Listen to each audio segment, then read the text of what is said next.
Bonjour, vous avez sûrement dû remarquer le nouvel accessoire à la mode pendant le festival, le carré rouge. Non, non, pas celui-là.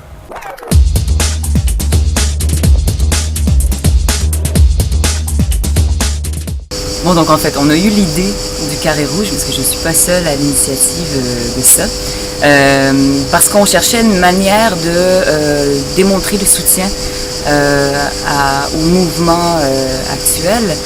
Et on voulait également, disons, sonder dans la population qui nous soutenait, parce qu'on parlait énormément du public.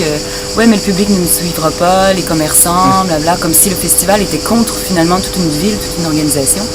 Et donc on s'est dit, bah, en fait, ce serait chouette de réemprunter un symbole qui existe au Québec, qui est le carré rouge, qui est un symbole de lutte contre les réformes qui appauvrissent la population. Bah, le collectif donc, est né en juin, début juin, voire fin mai. Donc au moment où est-ce qu'on était encore en équipe assez réduite au festival. Assez rapidement, je dirais, c'était pas donc uniquement les techniciens du festival, mais aussi énormément de salariés, les bureaux, des gens qui sont en CDD et qui n'ont pas de statut d'intermittent non plus. Et donc on s'est fédéré autour de la question de la lutte contre l'accord du 22 mars.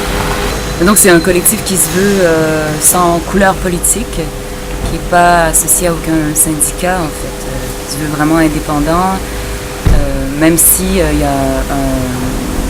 une ouverture vers les autres groupes et autres collectifs qui ont milité, qui travaillent depuis des années sur la question de l'intermittence. Et ce que j'entends par intermittence, c'est le travail qui est de nature intermittent, hein, pas juste l'intermittence, le statut d'artiste. Donc voilà, c'est un collectif indépendant et on tient à la rester. Le collectif a envoyé un communiqué de presse disant ben voilà, tous ceux qui veulent nous soutenir, voilà le symbole, voilà ce qu'il veut dire, et tous ceux qui veulent nous soutenir, ben, vous êtes invités à porter le carré rouge. Et puis je pense que le fait que le festival soit le festival à Lyon, ait l'ampleur qu'il a, ben, ça a permis, disons, de manière assez naturelle et de le diffuser largement. Assez rapidement, il y avait des directeurs de théâtre qui présentaient leur saison avec le carré rouge.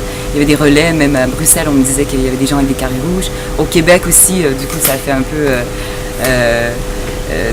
mouche quand même. Il y a des compagnies ici qui ont mis le carré rouge, qui ont intégré le carré rouge à leur scénographie et à leur costume, et donc ça a été assez médiatisé, quoi. J'ai insufflé l'idée, mais ça correspondait à un besoin, je pense, un vrai besoin de voir visuellement, en tout cas, de pouvoir le visualiser, l'appui. Et ouais, moi, ça m'émeut énormément, en fait, de voir des carrés rouges partout.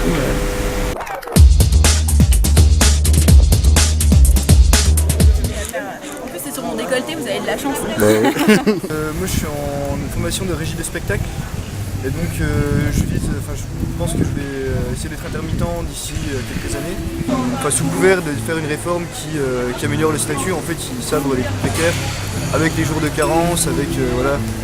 Ils ont dit on va mettre un plafond pour sabrer les riches, ils ont mis un plafond à 5 000 euros. Quand on gagne 5 000 euros par mois, on n'a pas besoin d'avoir du chômage en plus, je considère. Je trouve que c'est scandaleux le régime actuel par rapport à la culture et c'est lamentable, quoi. C'est d'une grande bêtise et que j'espère qu'ils auront gain de cause et que ces crétins du gouvernement vont comprendre.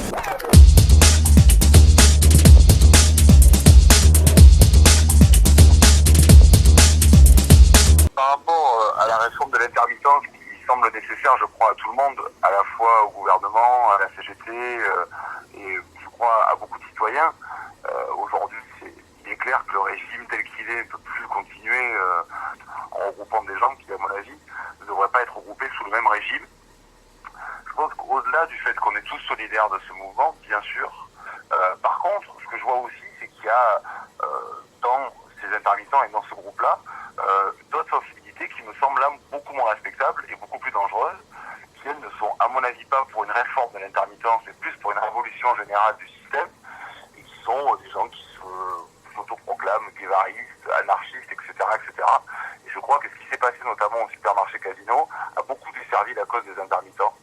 Et je crois que là, ce sont des gens qui n'ont rien à faire dans ce combat, et où en tout cas, on devrait être beaucoup plus dur dans notre pour moi, ne sont pas des républicains et pour moi, ne sont pas des démocrates. Donc je crois qu'il faut aussi avoir une posture, et je n'ai pas peur de le dire en tant qu'homme de gauche, il faut aussi être clair avec l'extrême droite, mais il faut aussi être clair avec l'extrême gauche, qui existe dans ce mouvement. Et je crois qu'aujourd'hui, par exemple, des gens qui s'en prennent à Olivier Pi, alors qu'on sait que les abus de l'intermittence sont plutôt liés à l'audiovisuel, quand je vois par exemple qu'on empêche Trèche Locage de jouer, alors que le soir même Patrick Sébastien fait la fête de la musique sur la place de la Comédie en direct sur France 2, je crois que là il y a un problème. Je pense qu'il faut aussi s'attaquer où les abus sont, et aujourd'hui les abus sont dans l'audiovisuel. Alors qu'on tape sur Olivier Pi, je vois pas très bien l'intérêt, je crois pas que ce soit lui qui creuse le déficit